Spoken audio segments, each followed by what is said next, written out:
ہماری بیٹیاں کیسے تھے، ان کی وجہ سے لوگ ولی بنتے تھے۔ اسلام کی بیٹیوں کی تقوی کی برکت کی وجہ سے لوگ ولی بنتے تھے۔ اسلام کی بیٹیاں ایسی تھی، کیا غیرت تھی۔ آج تو معاذ اللہ ہمارے راوڑ کی بیٹیاں ایسی نہیں ہے، خاندیش کی بیٹیاں، ہندوستان کی بیٹیاں ایسی نہیں ہے، لیکن آج ماحول ایسا ہوتا جا رہا ہے۔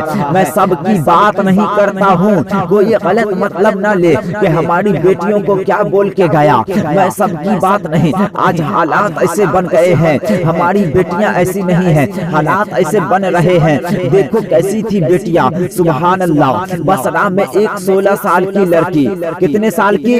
16 سال کی لڑکی، وہ لڑکی اپنے باپ کے حکم سے بازار میں آ گئی کچھ خریدنے کے لیے۔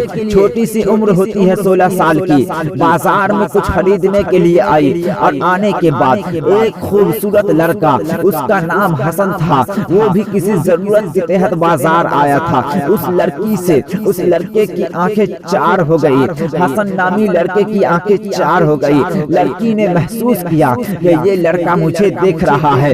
بڑی معذرت کے ساتھ فلم دیکھنے والے اور سیریل دیکھنے والے اگر ہمیں کوئی دیکھے تو ہمیں چلنے کا، ہمیں بولنے کا، ہمارا انداز بدل جاتا ہے، لیکن وہاں حال کیا ہے؟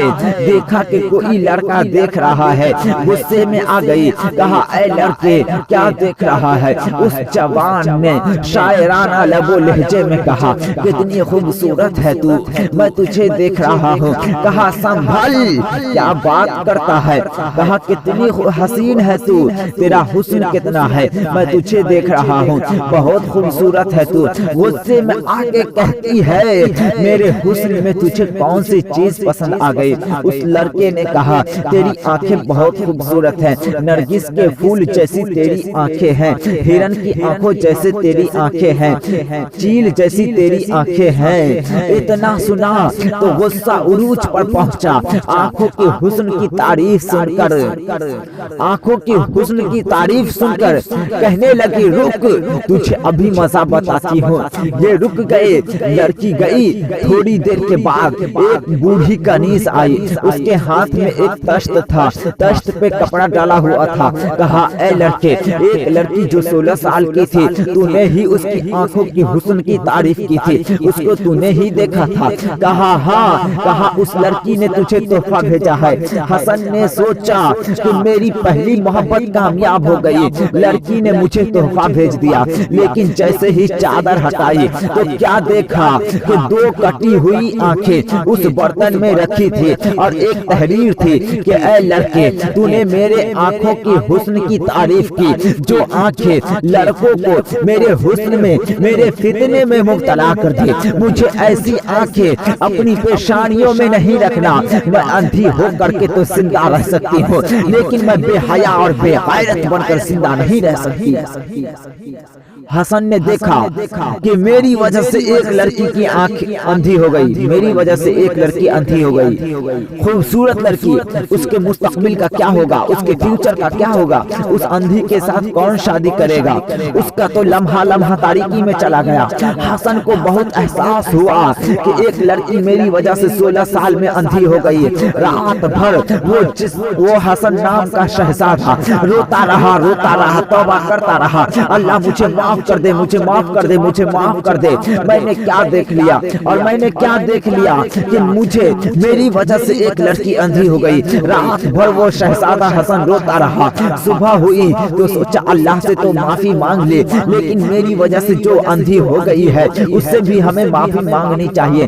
اللہ اکبر۔ گھر سے نکلے حسن، اور نکلنے کے بعد اس کا پتہ پوچھتے ہوئے گئے اس کے محلے میں، تو کیا دیکھا کہ صبح کے وقت ایک جنازہ اٹھ رہا ہے، صبح کے وقت ایک جنازہ اٹھ رہا ہے، اور محلے کے سب لوگ روتے ہوئے اس جنازے کو کاندھا دے رہے ہیں۔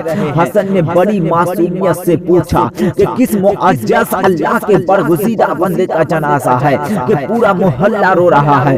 کسی نے کہا کہ یہ ہمارے محلے کی 16 سال کی پاکیزہ بیٹی کی جنازہ ہے، سنا کہ کل بازار گئی تھی، کسی لڑکے نے دیکھ کر اس کی آنکھوں کی تعریف کر دی، تو لڑکی لڑکی نے آنکھیں کاٹ کر اس کو بھیج دیا یہ کہہ کر کہ مجھے اندھا رہنا تو گوارا ہے مگر بے حیا اور بے غیرت بن کر جینا گوارا نہیں۔ اس نے تو جذبات میں آ کر آنکھیں تو کاٹ دی، لیکن رات اس آنکھیں کاٹنے کی درد کی وجہ سے تڑپتی رہی اور درد کی تاب نہ لا کر یہ لڑکی صبح ہوتے ہوئے انتقال ہو گئی۔ اس حسن کو احساس ہوا کہ میری وجہ سے کسی کی آنکھیں ہی نہیں بلکہ جان بھی چلی گئی۔ اس حسن نے سچی توبہ کی اور کہا اللہ اب میں کسی عورت کو کیا کسی مرد کو بھی نظر بھر کر کے نہیں دیکھوں گا۔ اس حسن نے سچی توبہ کی، قسمت نے یاوری کی، حسن کو مولا علی جیسا پیر مل گیا، استاد مل گیا، اور پھر وہی حسن اس لڑکی کی تقوی کی وجہ سے، اس کی نصیحت کی وجہ سے، اس کے کردار کی وجہ سے وہی حسن مولا علی سے کیا ملے، اسی حسن کو دنیا نے امام حسن بصری کے نام سے جانتا ہے۔ بیٹیوں نے کسی کو حسن بصری بنایا ہے، اور آپ جانتے ہیں ڈاکٹر اقبال کہتے ہیں کہ عمر جیسا انسان، عمر جیسا صحابی میرے نبی کو کب ملا؟ اسلام کو ابدن جلیل کب ملا؟ بہن نے جب تلاوت قرآن کیا تو بہن کی تلاوت قرآن کی وجہ سے عمر جیسا صحابی اسلام کو ملا، عمر جیسا صحابی مسلمانوں کو نصیب ہوا۔ پتہ چلا جب بہن قرآن پڑھتی ہے وہ عمر جیسی شخصیت اسلام کو نصیب ہوتی ہے۔ آج کی بیٹیاں بھی فیس بک اور واٹس ایپ اور ٹویٹر کو اور یوٹیوب کو چھوڑ کر اگر قرآن کی پابند بن جائے تو عمر تو نہیں پر تب عمر اس امت میں ضرور پیدا ہو سکتا ہے۔ خواجہ عثمان ہارونی کہتے ہیں کہ جب عورتیں بگڑ جاتی ہے تو پھر دنیا تباہ ہو جاتی ہے۔ جب تک مائیں نیک ہوتی ہے تو بیٹے غوث الاعظم دستگیر جیسے ہوتے ہیں، مائیں نیک ہوتی ہے تو بیٹا معین الدین اجمیری جیسے ہوتے ہیں۔ ماؤں نے نماز چھوڑ دی تو بیٹے نماز کب پڑھیں گے؟ کبھی کسی تقریر کا عنوان نماز نہیں ہوتا، کبھی کسی عالم کا عنوان نماز نہیں ہوتا۔ مسلمانوں کے مجمع میں نماز کی فضیلت پر تقریر کرنے کی ضرورت نہیں پڑتی۔ اگر مائیں نمازی ہوتی، ماؤں نے نماز چھوڑ دیا، بیٹیوں نے نماز چھوڑ دیا، آئے مائیں بھی نماز کے پابند بنے، باپ بھی نماز کے پابند بنے۔ اللہ ہم سب کے حال پہ رحم فرمائے۔